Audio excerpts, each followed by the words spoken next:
Mga kapatid, yung mga nasa gilid po, sa sentro na po tayo, sa gitna po. At yung mga nasa, yung mga umalis po kanila sa kanilang mga areas, bumalik na po kayo sa inyong mga designated areas po. Yan. Yung mga nasa center po, huwag niyo po masyadong iangat. Ganyan lang po. Ayan, so yun naman, Mga ng ating mga buklod. Pwede po ba magpalakpakan ng mga buklod po natin? Kasi ganito yan kapatid na Jake, ang mga buklod natin, syempre may mga anak yan ng mga kaliwa at hindi. Tama. Buong sambahayan talaga ang pumunta dito para po magkaisa sa ating aktibidad. Yes, paano naman po ang kaliwa? Pwede bang palakpakan may halong hiyawan? Kaliwa! Ayan. Siyempre, nasaksihan din natin kapatid na Jake kanina ang ating mga different sites na nasa Tinognan side. Yes. Kasundo! Okay, ganito po mga kapatid para po sabay-sabay po tayo lahat. Pagka isinisigaw po namin magkaisa, ang isigaw po ninyo, magkasundo! Pagka isinisigaw po namin, magkasundo! Ang sigaw po ninyo ay... Okay, game! Okay po ba? Okay, inhale muna. Inhale. Exhale. Tayo po tayo lahat, At mga tayo po kapatid! tayo lahat mga kapatid. Okay? Tayo! Kapag sinabi ko magkaisa, sabi ko magkasundo. Kapag sinabi magkasundo, magkaisa. Yung tarpaulin po, ibaba kasi may camera tayo sa likod. Ayan, okay na. Okay, ready na po ba tayo mga kapatid? Ulitin po natin ang 3 beses. Pagka sumagot po tayo with all your heart, walang reservasyon, itodo na natin ito mga kapatid. Handa na ba kayong lahat? Eto na, kalagi, magkaisa! Magkasundo! Magkaisa! Magkasundo!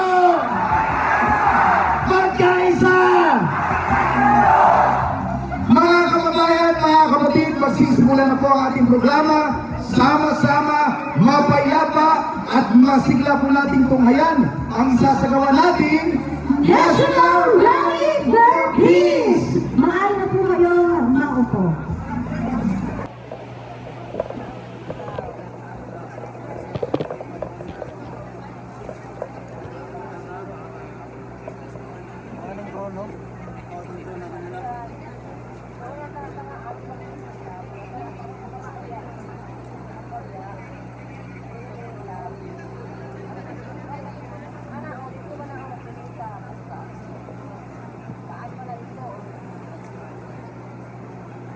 Mga kababayan, inaanilangan po namin ang lahat na tumayo ng tuwid. Ilagay ang kanang kamay sa dibdib at umawit ng lupang hinirang na pangumunahan ng kapatid na Marvin Balinan, Bemboy Bilinan, Celine Bahala at Nelson Seas.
Pakinggan po natin si kapatid na Macleo D. Ibasco, ang tagapangasiwa ng distrito ng Davao City para sa pambungad na pananalita.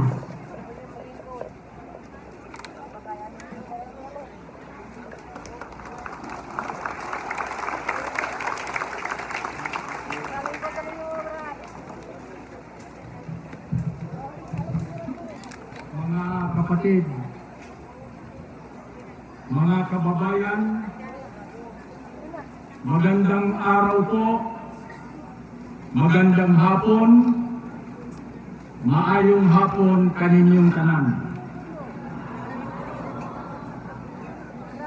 Nagkakaisa po at mapayapa tayong nagsasama-sama sa oras na ito sa layunin na ating ipahayag ang ating pong pagkikiisa sa sambayanang Pilipino.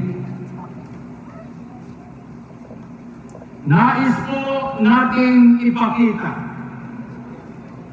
sa ating milyong-milyong kababayan sa buong kapuluan, sa buong bansa, na kaisa nila tayo para isatinig ang kanilang damdamin at mithiin para sa isang mapayapa at nagkakaisang Pilipinas.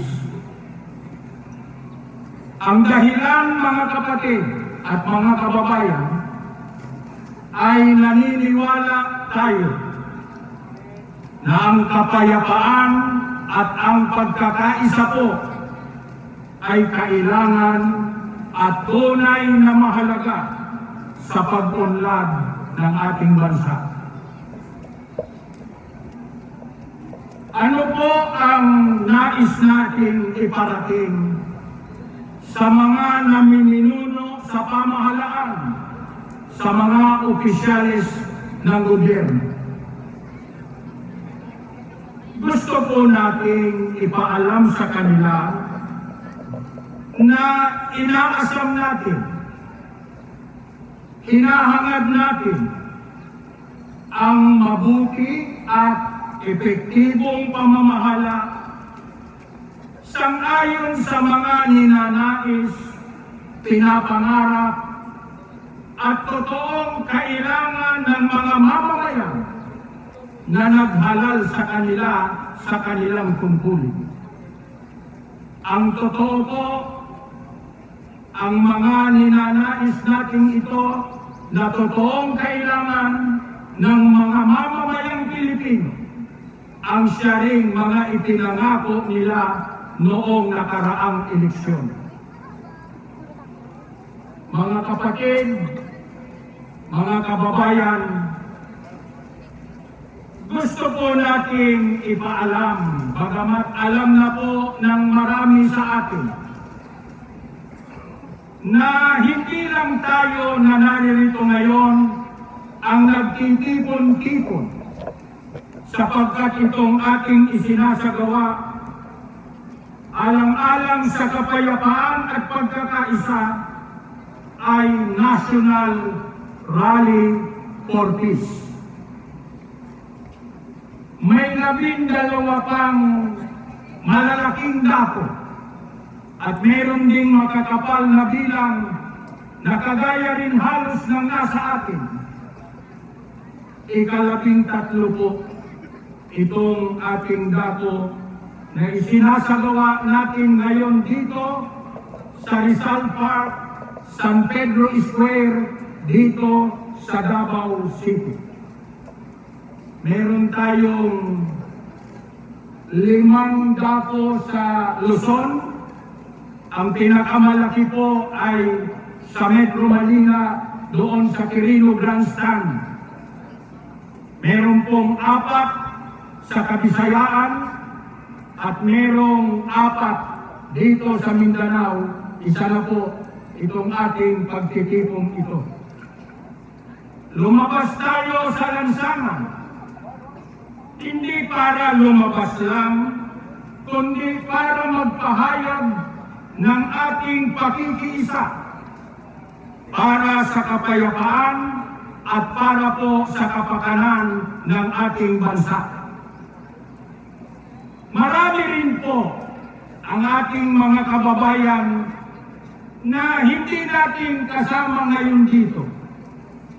Naroon sa kanilang mga tahanan nasa harap ng kanilang mga telebisyon o di kaya ng kanilang mga computer monitors, sa kanilang mga cellphones o anumang gadget na meron sila na nakikiisa sa ating para sa ating isinusulong na pagkakaisa at kapayapaan. Sa kanila po ay sinasabi nating maraming salamat sa kanilang suporta.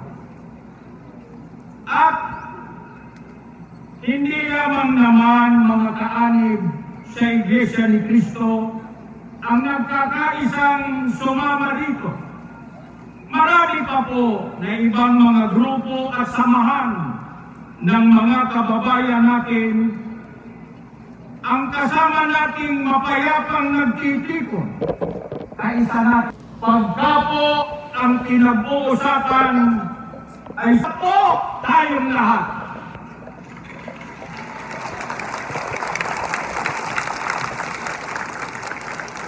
Ito pong ating isinasagawa na pagkilos, karapatan po natin ito.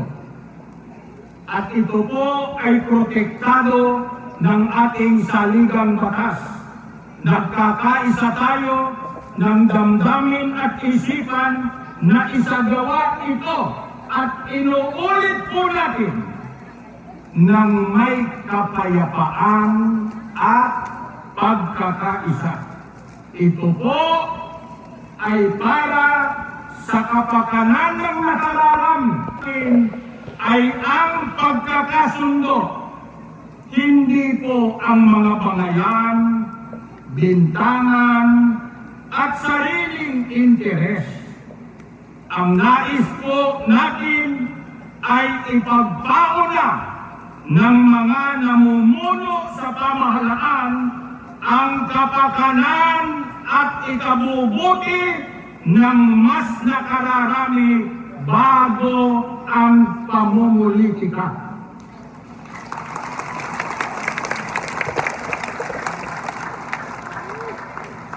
Gusto po nating iparating sa mga nasa pamahalaan ang damdamin ng sambayanan.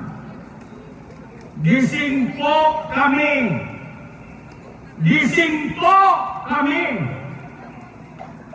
Hinihintay po namin ang paglilingkod ninyo sa kapakanan namin na mga simpleng mga Pilipino.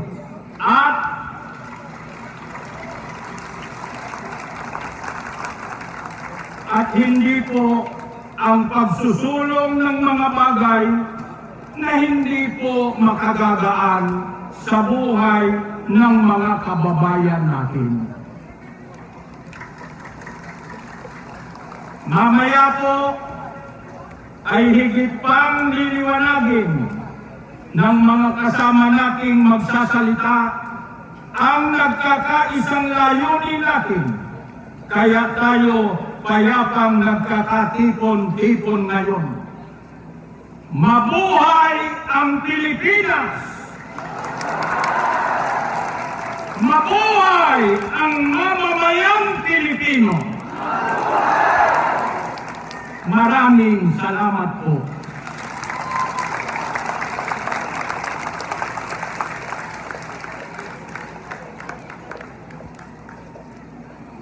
Ang sunod po na magsasalita ay ang kapatid na Israel Flores, tagapangasiwa ng distrito ng Davao del Norte.